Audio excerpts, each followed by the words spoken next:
Ari Riesum tekur hennan besti leikmaður titil, hvaða þýðingu hefur þetta? Bara, þú veist, þetta er náttúrulega bara viðurkenning á að maður hafi verið að standa sig vel og ekki þetta að segja eitthvað skipið ekki annað, liðinu gekk vel og mér gekk vel og þá bara, þú veist, gaman að fá svona í lokin. Þetta er eins og þeir annað ári í röð, núna með 9 liði, er þetta eitthvað öðruvísi?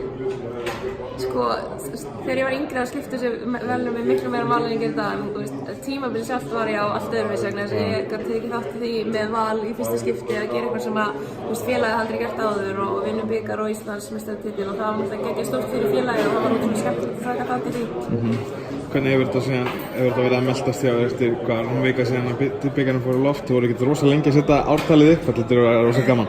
Já, það er búið að tala svo ekkert ártalið, við vorum ekki lengi að skella því upp bara sama kvöld en bara ótrúlega vel og ég er náttúrulega að skrifa undir áframhaldandi samning við Val og bara ótrúlega spennt fyrir framhaldinu. Þú veist, það er náttúrulega núna bara svona skýrast svona leikmannamál og þjálfaramál og svona hjá okkur þannig að svona leið og það er allt komið að hreint, þá getur maður að byrja að láta sig dreyma næsta tímabil.